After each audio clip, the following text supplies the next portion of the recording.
Hello friends, myself Aryan Patel, Assistant Professor of Mathematics, MN College Visnagar. Last time આપણે CC math 503 નું પહેલું lecture લીધું હતું અને એ વખતે આપણે જોયું હતું એક થિયરમ. હવે એના પછીનું નેક્સ્ટ થિયરમ આ છે. જે થિયરમ જોઈએ શું કહેવા માંગે છે કે થિયરમ આવું કહેવા માંગે છે કે જો y1 y2 yn એ સોલ્યુશન્સ હોય કયા ઇક્વેશનના આ ઇક્વેશન આપણે લાસ્ટ ટાઈમ ચર્ચા કરી હતી. આ ઇક્વેશનને કેવું ડિફરન્શિયલ ઇક્વેશન કહીશું આપણે? Linear differential equation with constant coefficient કહીએ છીએ. ઓકે, અહીં જે p1 p2 pn અહીં મેં લખ્યું નથી પણ તમારે એને એઝ્યુમ કરી લેવાના કે આ જે p1 p2 pn જે છે એ શું છે? કોન્સ્ટન્ટ છે. આગળના લેક્ચરમાં આપણે જે લીધું હતું એના આધારે. તો આ linear differential equation with constant coefficient છે. તો થિયરમ એવું કહે છે કે જો y1 y2 yn આ ઇક્વેશનના સોલ્યુશન્સ હોય તો એનું લિનિયર કોમ્બિનેશન આ શું કહેવાય? y1 y2 yn નું લિનિયર કોમ્બિનેશન કહેવાય. તો એ પણ સોલ્યુશન હોય. હું ફરીથી થિયરમને બાજુમાં લઈને સમજાવું. તો ધારો કે મારી પાસે એક આ ડિફરન્શિયલ ઇક્વેશનના બે સોલ્યુશન ધારો કે f અને g છે. તો હું આના f + g પણ સોલ્યુશન કહી શકું, 2f + g પણ સોલ્યુશન કહી શકું. એનો મતલબ કે તમે y1 y2 yn લો અને એનું લિનિયર કોમ્બિનેશન લો તો એ સોલ્યુશન થવાના છે. f - g પણ સોલ્યુશન હોય, f + 3g પણ સોલ્યુશન હોય. તો આ પ્રકારના તમને ઘણા બધા સોલ્યુશન તમે લખી શકો. તો થિયરમ એવું કહે છે કે જો y1 y2 yn સોલ્યુશન્સ હોય તેનું લિનિયર કોમ્બિનેશન પણ સોલ્યુશન હોય. હવે આપણે એને સાબિત કરવાનો પ્રયત્ન કરીએ. ચલો હવે સાબિત કરીએ. તો સાબિત કરવું છે કે આ જે છે એ આપણે સાબિત શું કરવું છે? આપણે આપ્યું છે આ y1 y2 yn સોલ્યુશન છે આપેલું છે અને સાબિત આ કરવું છે કે આને આપણે આનું સોલ્યુશન બતાવવું છે. તો સોલ્યુશન નો મતલબ શું થાય? એ ઇક્વેશનને સેટિસ્ફાય કરતો હોવો જોઈએ. તો c1y1 + c2y2 + cnyn આ ઇક્વેશનને સેટિસ્ફાય કરે એવું બતાવી દઈએ તો ચાલે. ઓકે, તો આપણે એવું કરીએ. ચલો આ ઇક્વેશનને સેટિસ્ફાય કરે છે એનો મતલબ કે હું અહીં y ની જગ્યાએ શું મૂકી દઉં? c1y1 + c2y2 આખું આ ટર્મ છે હું મૂકી દઉં. c1y1 + c2y2 + cnyn એ y ની જગ્યાએ જો મૂકી દઉં તો મને અહીં શું મળતો છે? જવાબ 0 મળતો છે. તો આપણે એવી કેલ્ક્યુલેશન કરવાનો પ્રયત્ન કરીએ. ચલો હું y ની જગ્યાએ શું મૂકું છું? c1y1 + c2y2 + up to n cny. એના ઉપર કેટલા ટાઈમ ડેરિવેટિવ છે? n ટાઈમ ડેરિવેટિવ છે. Plus p1 c1y1 + c2y2 + up to n cny. એનું ઉપર n - 1 time derivative plus up to n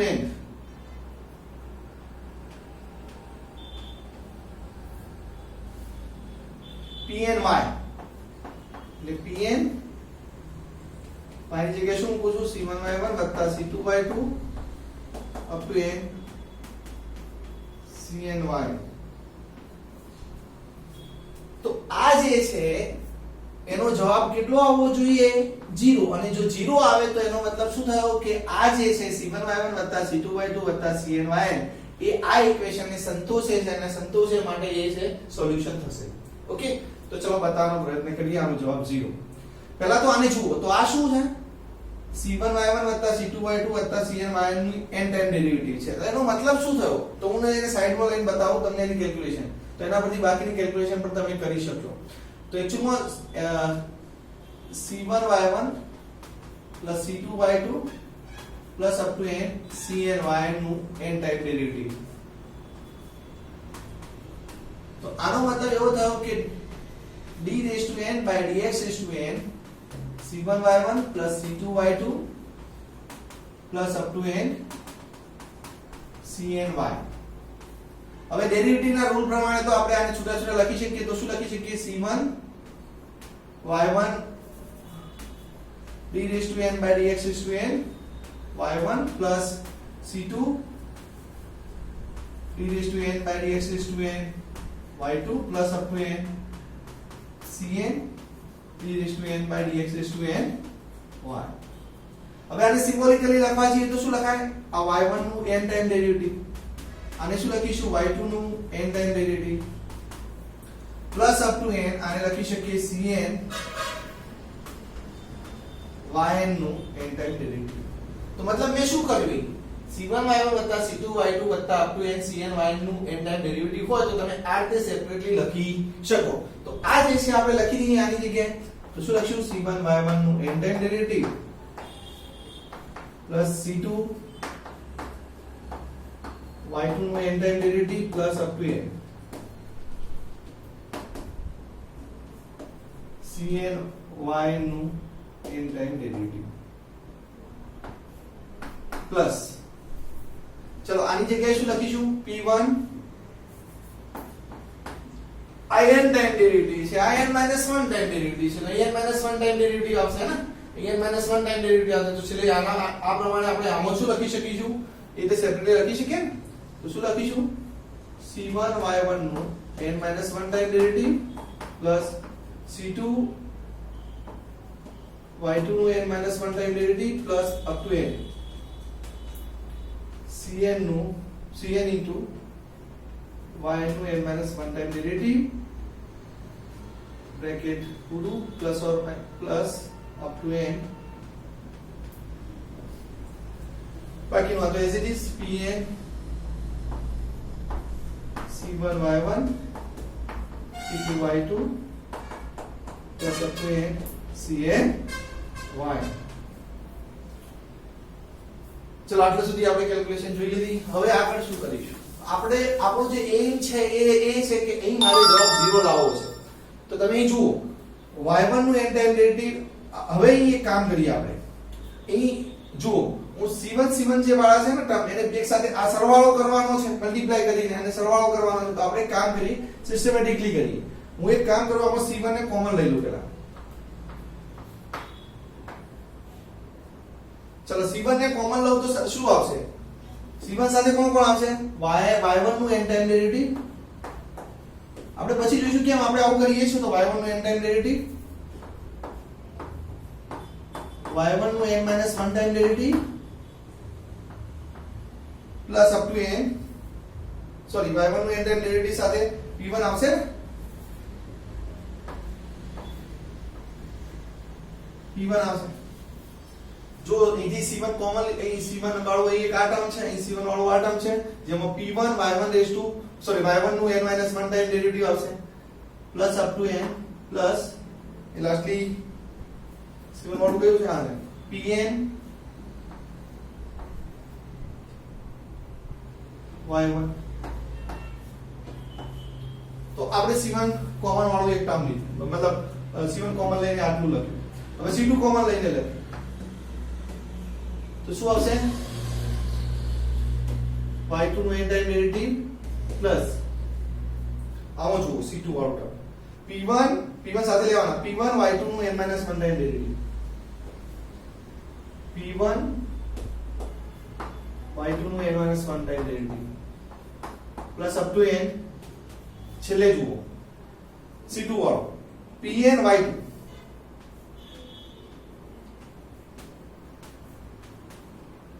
plus up to n plus ચલો એ જ રીતે હવે લાસ્ટલી આપણે cn ને કોમન લઈને લખીએ cn તો cn સાથે કોણ આવશે એ લખીએ yn નું n time derivative plus p1 જુઓ અહીં cn વાળો p1 yn નું n - 1 time derivative plus up to n plus lastly cn સાથે pn y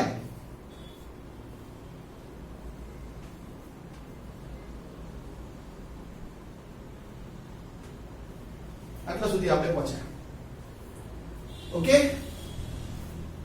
ચલો અહીં આ કેમ કર્યું તો અહીં જુઓ આ જે છે એની અંદર શું જોવા મળે છે તમને અહીં શું આપ્યું છે y1 એ આ ઇક્વેશન નું સોલ્યુશન છે મતલબ y1 એ આ ઇક્વેશન ને સેટિસ્ફાય કરે છે એનો મતલબ કે હું y ની જગ્યાએ y1 મૂકીશ તો જવાબ કેટલો થશે 0 તો એનો મતલબ કે આખો આ જવાબ કેટલો થવાનો છે 0 થવાનો છે કારણ કે y1 સોલ્યુશન છે એ પ્રમાણે y2 પણ સોલ્યુશન છે માટે y2 પણ આ ઇક્વેશન ને સેટિસ્ફાય કરે તો એ પણ જવાબ 0 આવશે અને yn પણ એ પ્રમાણે 0 જવાબ આવશે તો આ બધાનો આન્સર આપણે 0 મૂકી શકીશું કારણ કે y1 y2 yn ની સોલ્યુશન્સ આપેલા છે એટલા માટે ઓકે સો આગળ જઈએ ચાલો ઇઝ ઇક્વલ c1 બાજુમાં શું આવે 0 આનો જવાબ 0 થાય ને કારણ કે y1 એ આ ઇક્વેશન નું સોલ્યુશન છે માટે અંદર y ની જગ્યાએ y1 મૂકો તો તમને શું મળતા હશે 0 તો c1 * 0 લખ્યા એ પ્રમાણે y2 સોલ્યુશન છે તો y2 મૂકીએ y ની જગ્યાએ તોય 0 થાય તો તમને આનો આન્સર કેટલો લખશો y2 મળવાનો c2 * એ પણ 0 plus up to n lastly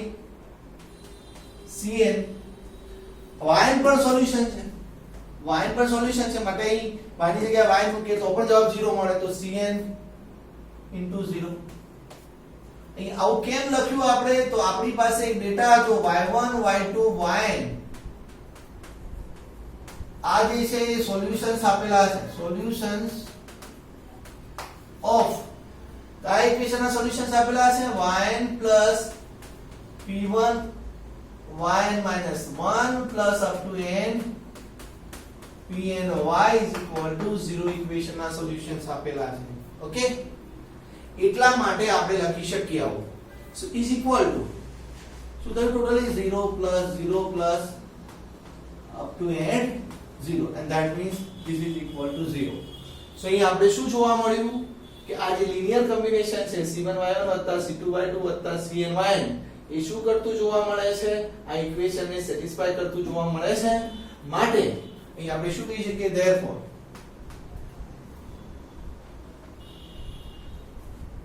c1y1 c2y2 up to n cnyn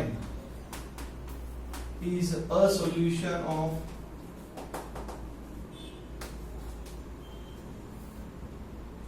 is the solution of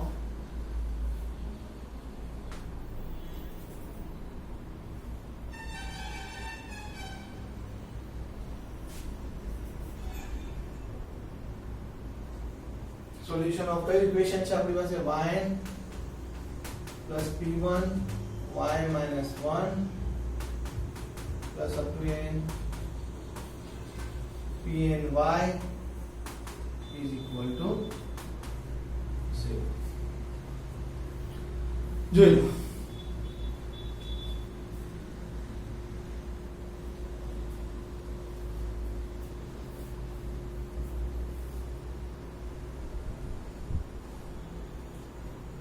હવે આના પછી નેક્સ્ટ થિયરમ આપણે જોઈએ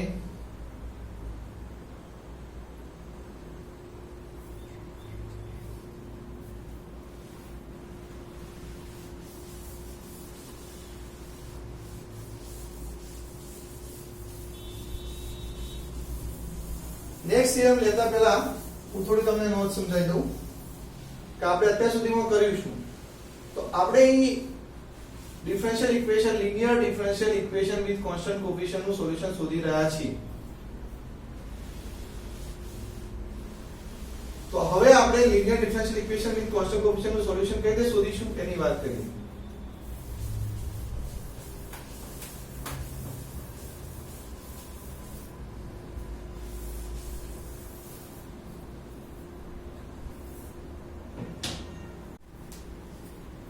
ચલો હવે આપણે એક નોંધ જોઈએ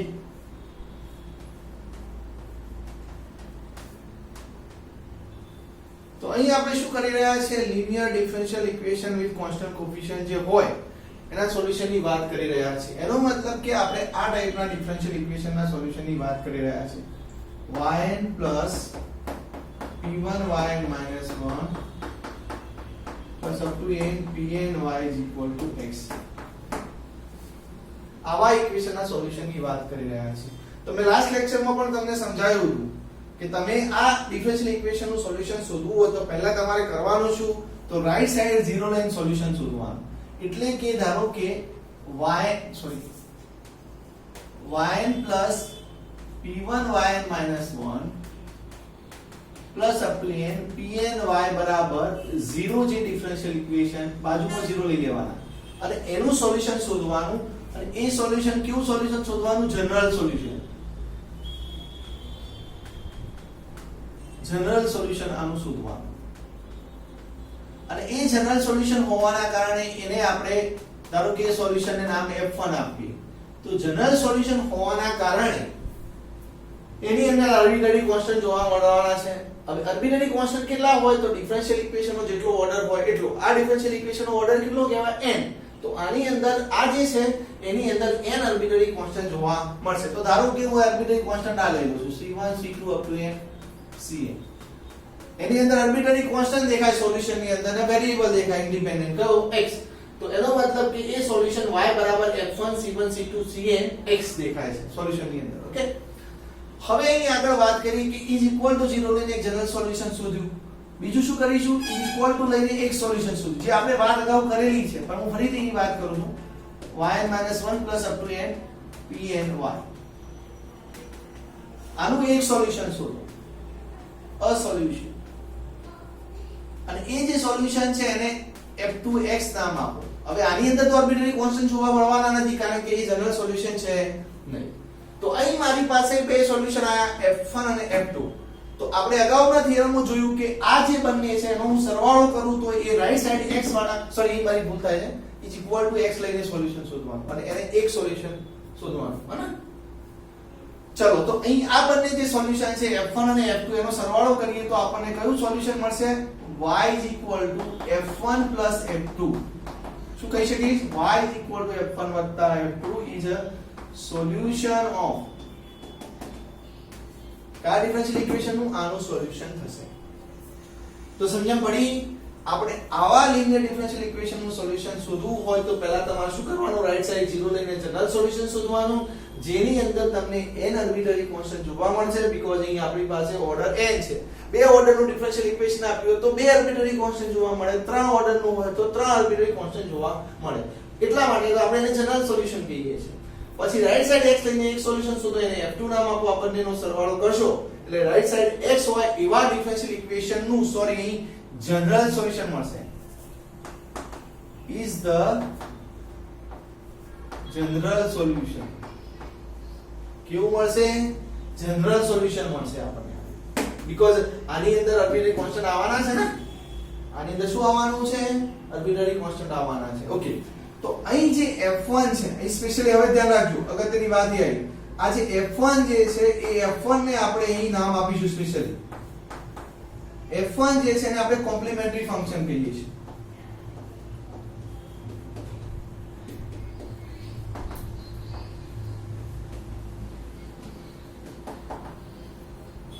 અને એ કોમ્પ્લિમેન્ટરી ફંક્શન ને આપણે શોર્ટમાં લખીશું CF. f1 ને શું કહીશું, કોમ્પ્લિમેન્ટરી ફંક્શન. તો હવે પછી આ જે આર્બિટરી કોન્સ્ટન્ટ વાળું જે સોલ્યુશન છે ને એને આપણે કોમ્પ્લિમેન્ટરી ફંક્શન કહીશું અને જે f2 છે એને આપણે પર્ટિક્યુલર ઇન્ટિગ્રલ કહીશું.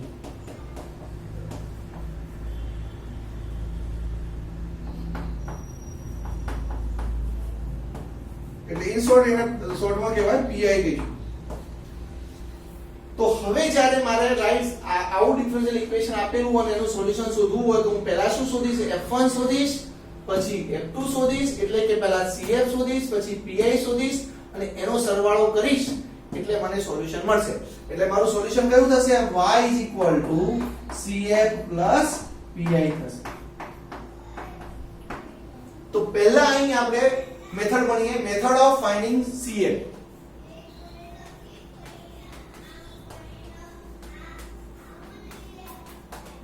મેથડ્સ ઓફ ફાઇન્ડિંગ CF મતલબ કોમ્પ્લિમેન્ટરી ફંક્શન શોધવાની આપણે મેથડો ભણીશું શરૂઆતમાં, પછી PI શોધવાની મેથડો ભણીશું. Methods of finding CF.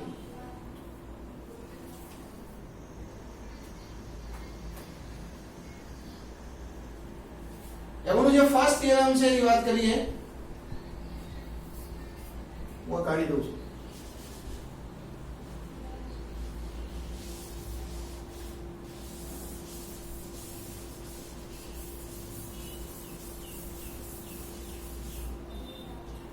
તો એની આપણે ફર્સ્ટ જે મેથડ છે એની વાત કરીએ, એના માટે થિયરમ છે આવું.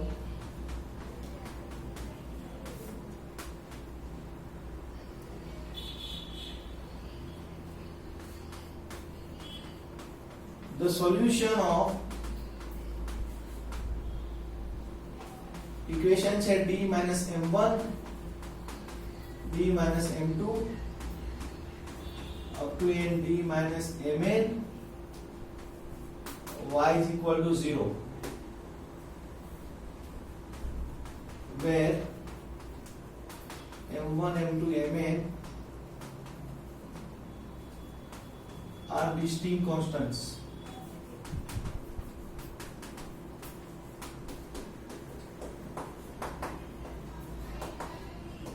m1 m2 mn શું છે? distinct constants છે. is તો આ જે ઇક્વેશન છે એનું સોલ્યુશન અહીં આ આપણી પાસે સ્પેશિયલ ઇક્વેશન છે જેની અંદર આગળ અહીં d વિશે હું પહેલા વાત કરતો તો d શું છે અહીં? તો d હવે તમે સમજશો d એટલે કે d/dx ડેરિવેટિવ નો સિમ્બોલ છે. d કે ડેરિવેટિવ નો સિમ્બોલ છે. તો ડિફરન્શિયલ ઇક્વેશન આપણને જે કંઈ આપેલું છે પહેલા આપણે આને આવા સ્વરૂપમાં ફેરવીશું અને પછી એનું સોલ્યુશન શોધીશું. ઓકે, તો કોઈ પણ ડિફરન્શિયલ ઇક્વેશન આપેલું હોય તો એને d ઓપરેટરના સંદર્ભમાં આપણે લખી શકીએ અને આવા સ્વરૂપમાં લખીને પછી એટલે કે d ના સંદર્ભમાં દરેક વખતે લિનિયર ફોર્મમાં લખી શકાય એવું જરૂર નથી, મતલબ લિનિયર ફેક્ટર મળતા હોય એવું જરૂર નથી, બટ આપણે d ઓપરેટરના સંદર્ભમાં પહેલા લખીશું અને પછી સોલ્યુશન શોધીશું. તો d અહીં જે છે d/dx છે. તો the solution of this equation is y is equal to c1 e raised to m1x plus c2 e raised to m2x plus up to n cn e raised to mnx, where c1 c2 up to n cn are arbitrary constants. તો આ theorem આપણે સાબિત કરવા જઈએ. ચલો તો મારે અહીં સાબિતી આપી છે, પણ સાબિતી આપતા પહેલા હું તમને થોડું થિયરમ વિશે સમજાવી દઉં. થિયરમ શું કહેવા માંગે છે? તો આવું તમને ડિફરન્શિયલ ઇક્વેશન આપેલું છે અને એનું સોલ્યુશન શોધવું છે જે m1 m2 mn એક કોન્સ્ટન્ટ છે. તો એનું સોલ્યુશન આવું લખાય c1 e raised to m1x, મતલબ આ એક ફેક્ટર છે લિનિયર ફેક્ટર d m1, એક બીજો લિનિયર ફેક્ટર છે આ લિનિયર ફેક્ટર છે. તો m1 ના આધારે એક લિનિયર ફેક્ટર ના આધારે e raised to m1x લખીશું, આ m2 ના આધારે e raised to m2 solution. તો સોલ્યુશન તમે આવું તમને ડિફરન્શિયલ ઇક્વેશન આપ્યું હોય તો સોલ્યુશન તમે આ ફોર્મમાં લખી શકો. ઉદાહરણ તરીકે હું તમને અહીં સમજાવું કે ધારો કે મારી પાસે આવું ડિફરન્શિયલ ઇક્વેશન છે d - 2 d + 4 y = 0. તો આનું મારે સોલ્યુશન લખવું હોય તો થિયરમ શું કહે છે? તો થિયરમના કહેવા પ્રમાણે આનું સોલ્યુશન મારે લખવું હોય તો કઈ રીતે લખાય? c1 e raised to અહીં m1 ની જગ્યાએ કેટલો નંબર છે? 2, તો e raised to 2x લખાય અને c2 arbitrary constant c2 * e raised to m2 ની જગ્યાએ કેટલા છે? -d - m2, એટલે m2 ની જગ્યાએ -4 છે ને, so e raised to -4x લખાય. તો આ પ્રકારે તમને કોઈ ડિફરન્શિયલ ઇક્વેશન આપ્યું હોય તો એનું સોલ્યુશન તમે આવું લખી શકો એવું થિયરમ કહે છે. ચલો એની સાબિતી આપીએ આને. તો સાબિતી આપતા પહેલા એક ઇમ્પોર્ટન્ટ પોઈન્ટ હું લખી દઉં અહીં કે the solution of any of the following equation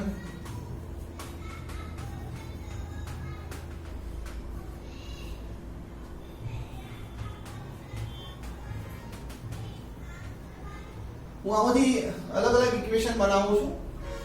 પહેલું ઇક્વેશન છે d - m1 y is equal to 0, d - m2 y is equal to 0, up to end d - mn y is equal to 0. તો આ જે છે અલગ અલગ equation, the solution of any of the following equations is also a solution of this equation d - m1 d - m2 into up to a d - mn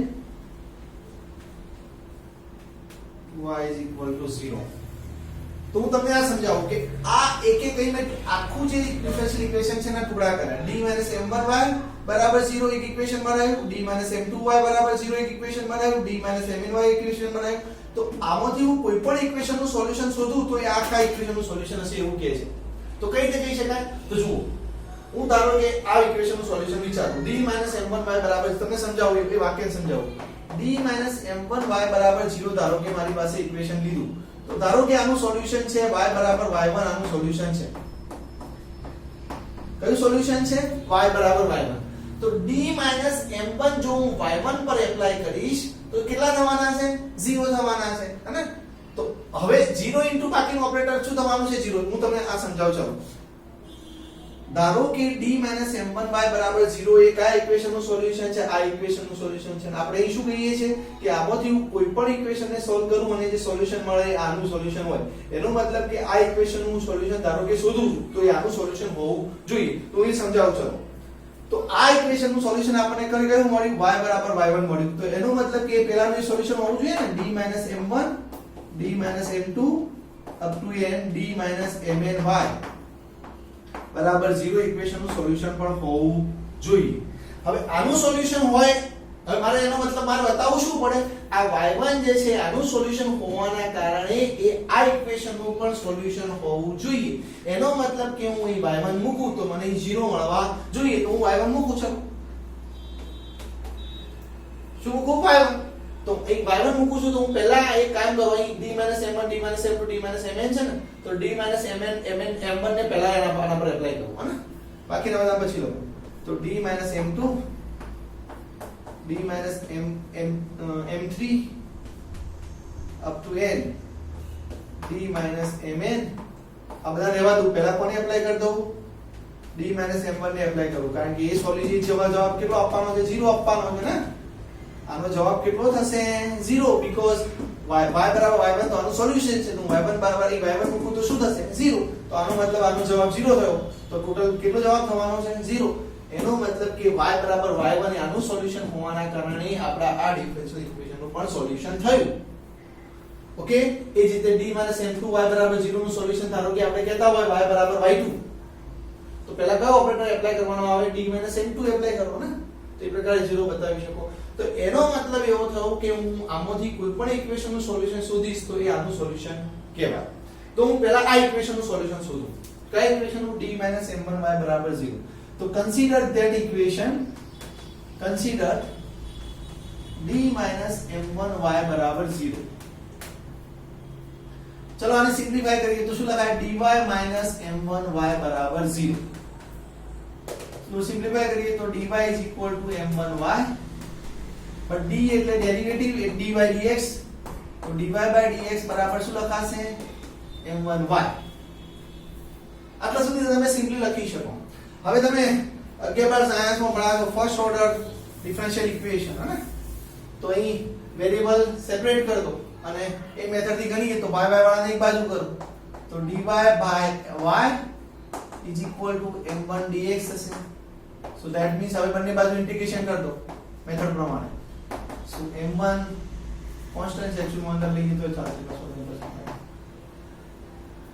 તો 1/y નું integration કેટલું થવાનું log y m1 ને constant છે માટે બહાર કાઢી દો અંદર કેટલા વધ્યા 1 નું ઇન્ટિગ્રેશન x થાય જ્યારે log આવતું હોય ત્યારે જનરલી તમે કોન્સ્ટન્ટ તરીકે log જ લો છો તો log c લઈએ ઓકે ચલો અહીં c1 લઈએ કારણ કે મારે પેલું અહીં કરંટ સાથે કનેક્ટેડ ના એટલા માટે પછી તમને આમે ખબર પડશે કે c1 કેમ લઈએ સો log y log વાળાને એક બાજુ લાવો તો log y log c1 તો log શું થશે y by c1 log ની પ્રોપર્ટી પ્રમાણે m1x so that means y by c1 is equal to e raised to m1x and that means y is equal to c1 e raised to m1x તો y is equal to તમને c1 e raised to m1x મળ્યું એ શું મળ્યું તો આ equation નું solution થયું 10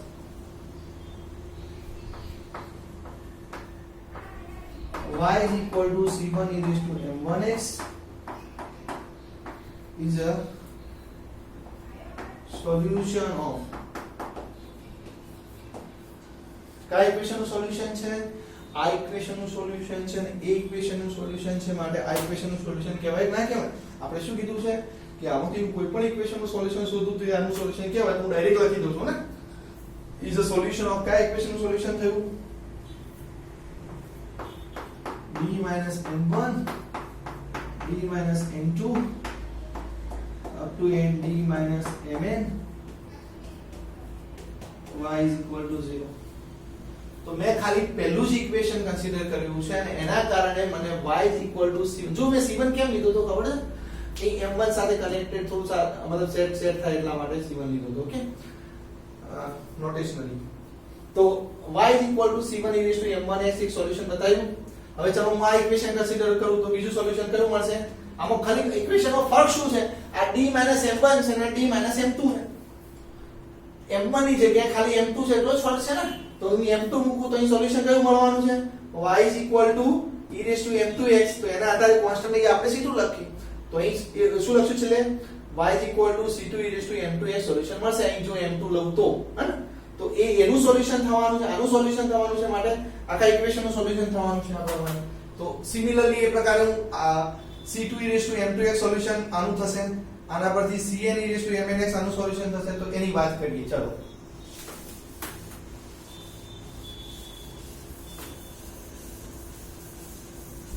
so similarly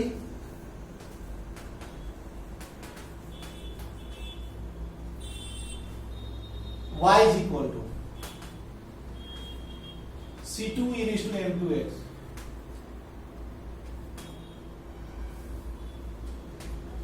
y is equal to c3 e⁻m3x up to n. Y is equal to cn e⁻mnx are solutions of કઈ equation ના સોલ્યુશન થશે? આ ઇક્વેશન ના.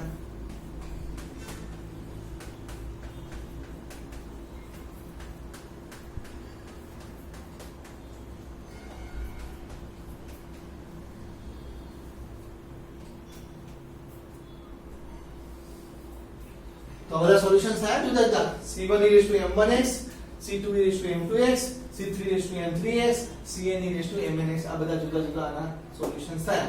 તો આપણે અગાઉ થિયરમ ભણ્યા કે જો y1 y2 yn જો સોલ્યુશન્સ હોય હે ને, y1 y2 yn જો સોલ્યુશન્સ હોય આવા ડિફરન્શિયલ ઇક્વેશન સોલ્યુશન કોઈ ડિફરન્શિયલ ઇક્વેશન ના હોય તો એનો સરવાળો પણ શું થાય છે? સોલ્યુશન થશે. પણ એવો ધ્યાન રાખજો કે રાઈટ સાઈડ 0 હોય ઇક્વેશન માટે વાત છે ને, હે ને? એ આગળનું જે થિયરમ હતું એ y1 y2 yn જો સોલ્યુશન્સ હોય તો એનો સરવાળો y1 y2 yn પણ શું થશે? સોલ્યુશન્સ થશે. તો એના આધારે આપણે શું લખી શકીએ? કારણ કે આર્બિટ્રરી કોન્સ્ટન્ટ 1 વિચારી લો ને, બધી જગ્યાએ આર્બિટ્રરી કોન્સ્ટન્ટ 1 વિચારી લો. સો ધેટ મીન્સ એ આપણે લખી શકીએ કે y is equal to c1 e⁻m1x c2 e⁻m2x sorry plus up to n cn e⁻mnx is also a solution of the equation d minus m1 d minus m2 up to n d minus mn y is equal to 0. okay, चलो હવે એક નોટની વાત કરી દઈએ. એક not છે. તો ધારો કે મારી પાસે d ઓપરેટરના ફોર્મમાં ડિફરન્શિયલ ઇક્વેશન જનરલ ફોર્મમાં ધારો કે આવું છે. if d raised to n plus p1 d raised to n minus 1 up to n pn y is equal to 0 can be expressed in the form. ધારો કે આ ડિફરન્શિયલ ઇક્વેશન છે જે આપણું જનરલ ડિફરન્શિયલ ઇક્વેશન છે, પણ right side 0 છે ને. જો આ થિયરમમાં આપણે રાઈટ સાઈડ 0 ની વાત કરી રહ્યા છીએ અને આગળના થિયરમમાં પણ રાઈટ સાઈડ 0 ની વાત કરી રહ્યા હતા, હે ને? એ રાઈટ સાઈડ s નું થિયરમ નથી બંને. એટલે કે CF માટેની વાત ચાલે છે. રાઈટ સાઈડ 0 છે એટલે કે CF માટેની વાત છે. સો d raised to n plus p1 d raised to n minus 1 up to n pn y is equal to 0 આ ડિફરન્શિયલ ઇક્વેશન છે. જો હું આના ફેક્ટર પાડીને આ જે છે ને એ d ઓપરેટરના ફોર્મમાં છે તો એને હું ફેક્ટર પાડીને લખી શકતો હોય d minus m1 d minus m2 plus up to n d minus mn y બરાબર 0 લખતો હોય, where m1 m2 mn are constants. Then જો હું આ ડિફરન્શિયલ ઇક્વેશન ને આ રીતે એના ફેક્ટર પાડીને મતલબ આ જે ડિફરન્શિયલ ઓપરેટર છે ને એના ફેક્ટર પાડીને જો આ રીતે લખી શકતો હોય તો આ m1 m2 mn શું હોઈ શકે? m1 m2 mn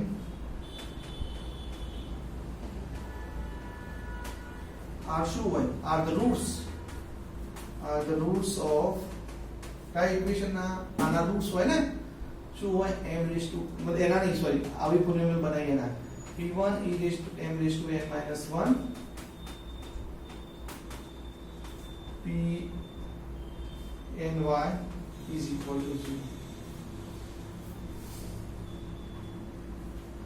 ફરીથી સમજાવું, જો મારી પાસે આવું ડિફરન્શિયલ ઇક્વેશન હોય જેમાં ડિફરન્શિયલ ઓપરેટર તરીકે જે તમારો fd પોલિનોમિયલ આ છે એના જો હું લિનિયર ફેક્ટર આતે લખી શકતો હોય તો તમને m1 m2 mn જે જોવા મળે છે એ શું હશે? જો અહીં m મૂકી દઉં કોઈક md ની જગ્યાએ m મૂકી દઉં તો એ જે પોલિનોમિયલ છે એના રૂટ હશે ને તો જ આતે ફેક્ટરાઇઝેશન માં d માઈનસ આતે ફેક્ટર મળતા હશે. રૂટ હશે ત્યારે જ એના ફેક્ટર પડતા હશે ને આ પ્રકારે d m1 d m2 d mn ત્યાં તમારા ફેક્ટર કયા પડે? હું પોલિનોમિયલ આ વિચારું તો d ની જગ્યાએ m મૂક્યા ને તો પોલિનોમિયલ ના ફેક્ટર કયા પડશે? m m1 m m2 m mn. Okay, so એનો મતલબ કે m1 m2 mn શું હશે? રૂટ્સ હશે આ ઇક્વેશન ના. અને આ જે સ્પેશિયલ ઇક્વેશન આપણે લખીએ છીએ આપણે ઓક્સિલરી ઇક્વેશન નામ આપીશું. સો ઇક્વેશન આને નંબર 1 આપું. ચલો ઇક્વેશન નામ પરથી નથી લખતો. સો ઇક્વેશન 1 અહીં જે ઇક્વેશન છે એને આપણે કહીશું equation 1 is called an auxiliary equation.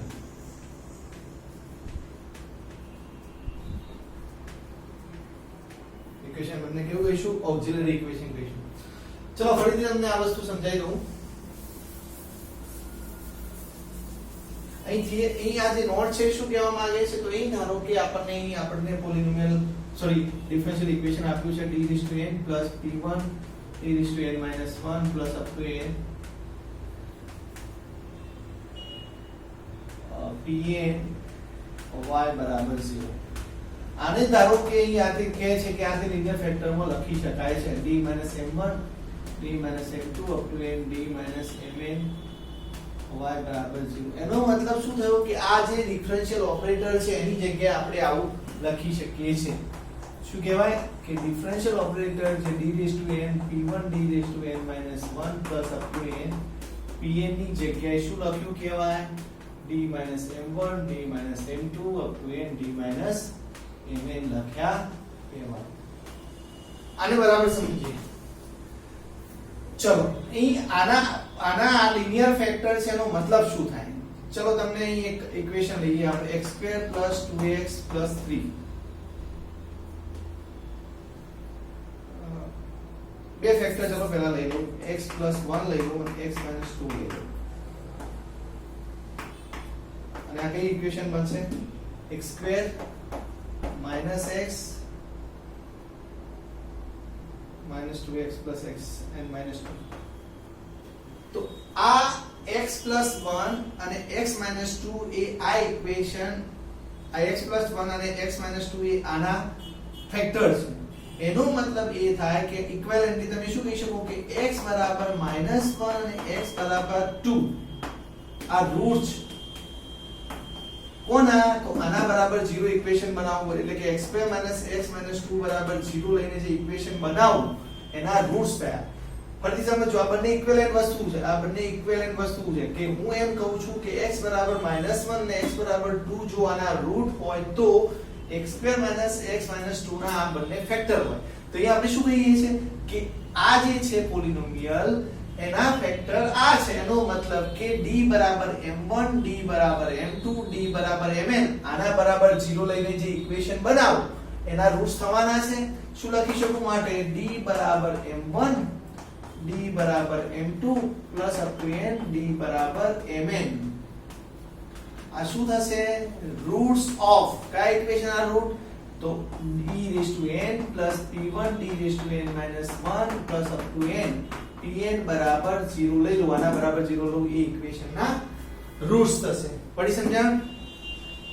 Okay, તો અહીં d ની જગ્યાએ એમ વિચારો ને, d ની જગ્યાએ m વિચારો, અહીં આપણે એ જ કહીએ છીએ ને m1 m2 mn are roots of this equation. Sorry, y નહીં આવે. m1 m2 mn are roots of this equation. Okay, તો d ની જગ્યાએ m લખ્યું છે. m બરાબર m1, m બરાબર m2, m બરાબર mn are roots of equation m raised to n plus p1 m raised to n minus 1 plus up to n pn is equal to 0. તો દાખલામાં આપણે આવું કરીશું. દાખલામાં d ની જગ્યાએ આપણે m લઈને d ની જગ્યાએ m વિચારીને આપણે આ પ્રકારની ઇક્વેશન રજૂ કરીશું. આ ઇક્વેશન રજૂ કરીએ જેને આપણે ઓક્સિલરી ઇક્વેશન કહીશું અને એ ઓક્સિલરી ઇક્વેશનને આપણે રૂટ્સ શોધીશું. રૂટ્સ મળશે એટલે આ આપણે લિનિયર ફેક્ટરના સ્વરૂપમાં લખી શકીશું પોલિનોમિયલને, આ જે ડિફરન્શિયલ ઓપરેટરને. ઓકે, સો એના પરથી તમે થિયરમ 1 નો યુઝ કરીને આ પ્રકારે સોલ્યુશન લખી શકો. હવે બાકીનું આપણે નેક્સ્ટ ટાઈમ જોઈશું.